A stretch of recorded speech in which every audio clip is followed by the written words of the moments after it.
You've been told your generation is the most mentally aware in history, the most therapy fluent, the most emotionally literate. And that's true. But here's the part nobody's saying out loud. Awareness doesn't protect you if the manipulation has already been designed for the aware.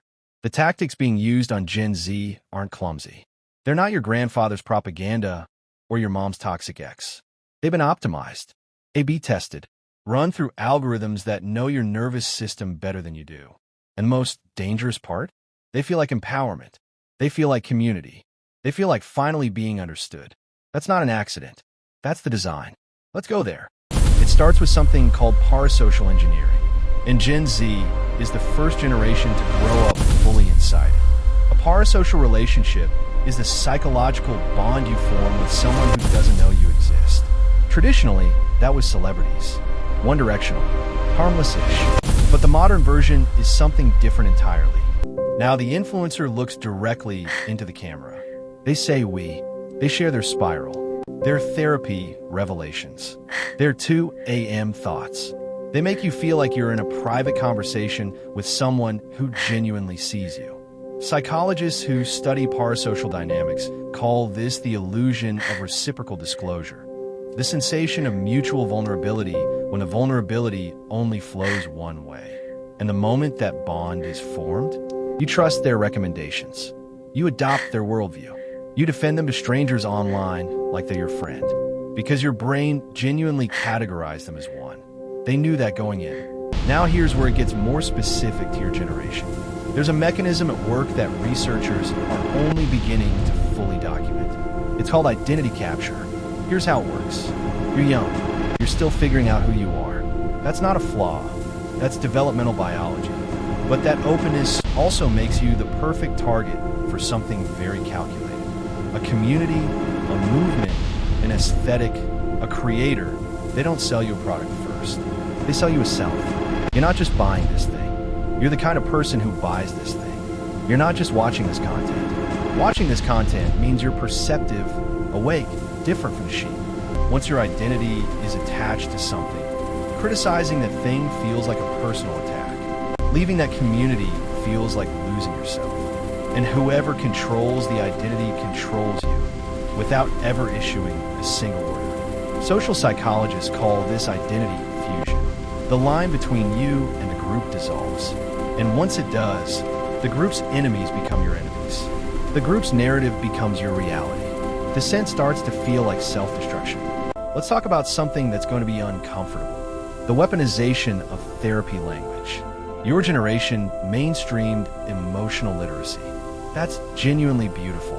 Words like boundaries, trauma, gaslighting, nervous system. These entered everyday conversation because Gen Z demanded a more psychologically honest world. That matters. But here's what happened next. Those words got picked up, repurposed, turned into tools. Now, the manipulator doesn't rage at you. They tell you that your reaction is triggering them. They don't gaslight you in the old clumsy way. They accuse you of gaslighting them with just enough clinical fluency to make you second-guess yourself. They don't isolate you from your friends. They tell you those friendships aren't emotionally safe for you. Researchers studying coercive control in younger populations are documenting a new pattern. Perpetrators are increasingly using therapeutic framing to reverse accountability. The very vocabulary designed to name harm is being used to manufacture it. And because it sounds like self-awareness, because it sounds like the language you associate with healing, your defenses drop. The costume changed. The mechanism didn't. And then there's the urgency architecture baked into everything Gen Z consumes. The algorithm didn't just show you content. It trained you. Specifically, it trained your nervous system to experience mild, chronic anxiety as a normal baseline state. Scroll too slow and you feel restless. Step away from your phone and something itches. See a notification you haven't opened and feel a low-grade rawness. That's not coincidence. Behavioral psychologists employed by tech companies understood something important. A person in a state of low-level anxiety is more impressionable, more reactive, and less able to evaluate information critically. The goal was never just engagement. The goal was a specific neurological state. one that makes you easier to move. BJ Fogg at Stanford spent years mapping exactly how digital behavior change works. The model is elegant and brutal. Motivation, ability, and a prompt, timed perfectly to catch you when your resistance is lowest. Usually late at night. Usually when you're already depleted. They know when you're tired. They built for that moment specifically. So what do you actually do with this? Because the answer isn't to believe everything needs to happen. That's not realistic. Honestly, that's exactly the kind of all-or-nothing thinking this is. Total withdrawal or total addiction. No middle ground. The Real defense is something researchers call metacognitive friction. The deliberate pause between stimulus and response. Before you share something, before you buy something, before you defend someone you love. One question. What feeling is this designed to produce? Not is this true. Not is this good or bad. Just, what am I supposed to feel right now? And who benefits from me feeling it? That 1 second of friction changes everything. Because manipulation at every level, interpersonal, algorithmic, political, depends on you reacting before you reflect. The moment you insert that gap, the mechanism loses its grip. Here's what I want you to take from this. The fact that you know the word gaslighting doesn't mean you can't be gaslit.